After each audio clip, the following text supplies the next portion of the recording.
Hello and welcome to today's podcast. I'm Emma and I'm here with Max. Today, we're going to talk about something that's super exciting and helpful for all English learners: how to develop a strong English accent. Yes, hello, everyone. Speaking with a clear and strong accent can really make a difference in how well people understand you. And don't worry, it's not about sounding perfect or exactly like a native speaker. It's about being clear and confident when you speak English. Exactly, Max. So let's start with one of the most important tips for building a strong accent: listening carefully. When you listen to native English speakers, pay close attention to how they say words, how their voices go up and down, and even where they pause. That's right. Listening is really key. You could listen to people on YouTube, in movies, or even on podcasts like this one. Try to find someone with an accent you like or someone who's easy to understand. Then listen to them often. And while you listen, try to copy what they say. You can choose a short sentence or even just one word that you hear and say it out loud, just like they do. Don't worry if it feels strange at first. This is all part of learning. Definitely, Emma, speaking out loud, especially when no one else is around, can be really helpful.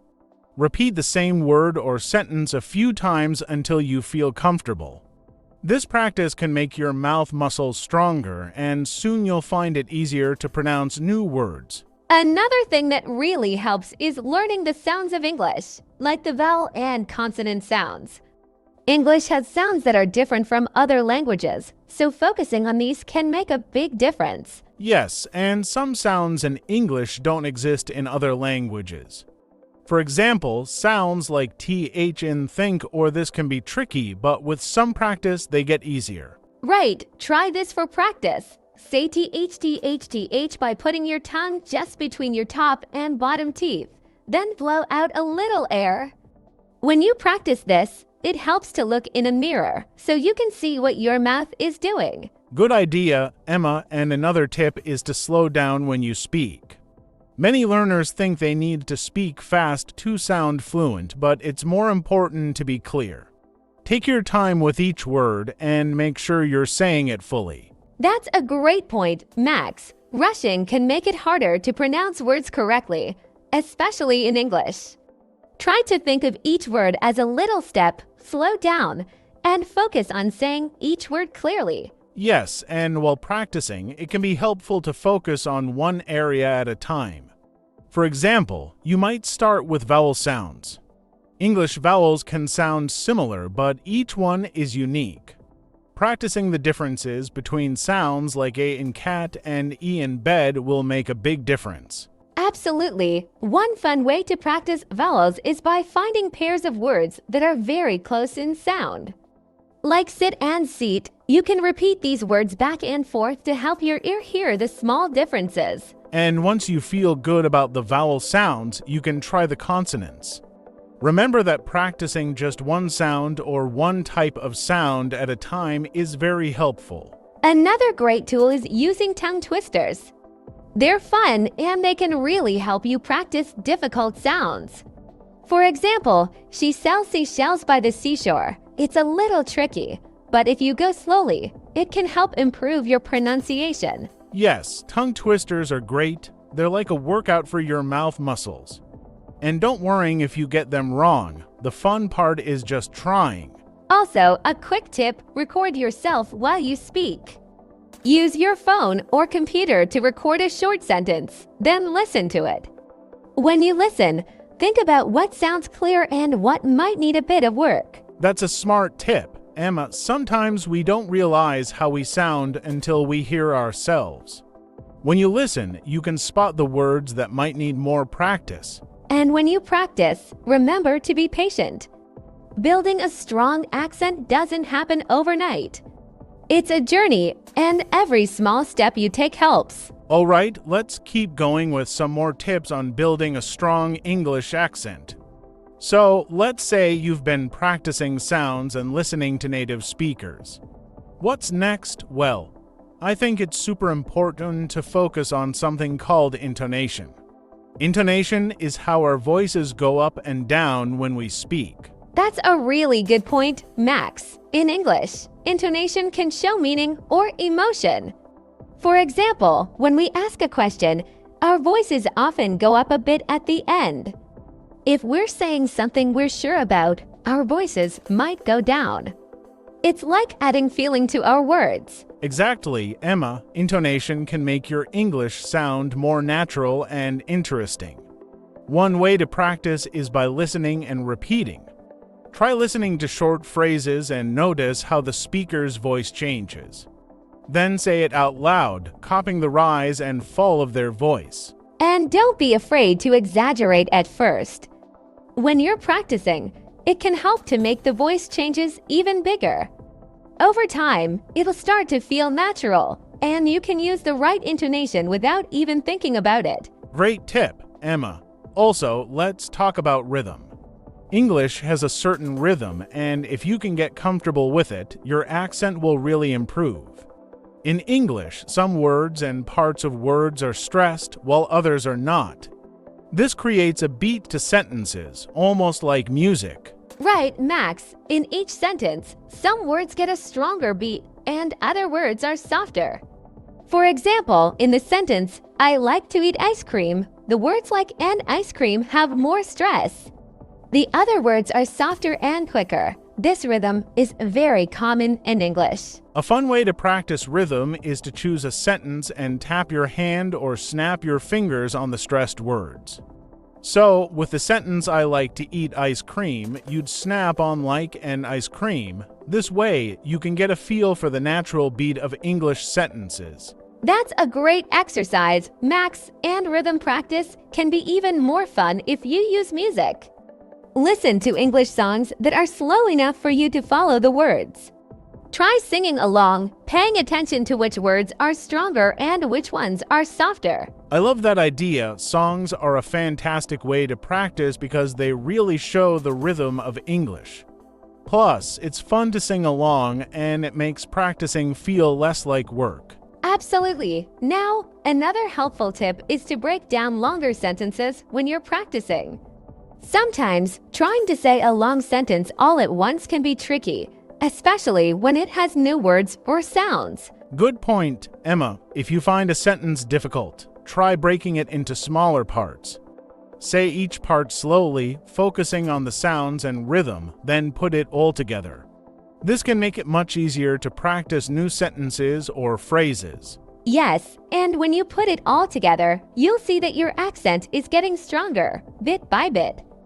Another area to focus on is linking sounds in English. When we speak quickly, some words connect or link together. For example, in what are you doing, it might sound more like what you're doing. That's a great example, Emma. When words connect, it's called connected speech, and it happens a lot in English. Learning to link words can make your accent sound more natural, like how native speakers sound in everyday conversations. Definitely. Try listening for these linked sounds in English videos or podcasts and repeat them. It might feel strange at first, but the more you practice, the easier it gets. And remember, not every word needs to be super clear.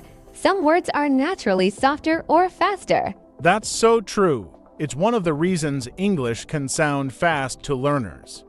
But if you practice listening for linked sounds, they start to make sense. And if you're not sure, just ask a native speaker or a friend to say it slowly for you.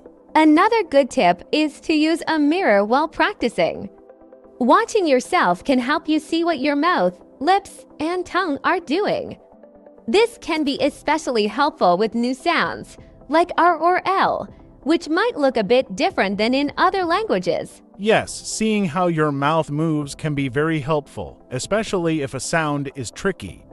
For example, their sound in English is often made with the tongue not touching the roof of the mouth, which is different from some other languages. A mirror helps you get it just right. Absolutely, Max. And for anyone who feels a bit shy about speaking, practicing in front of a mirror is a good way to build confidence. You're getting used to hearing yourself speak, which is a big step. Speaking of confidence, I think it's also helpful to practice with a friend or language partner if you can. Sometimes practicing alone is great, but speaking with someone else can help you get used to having a real conversation, and they can give you feedback too.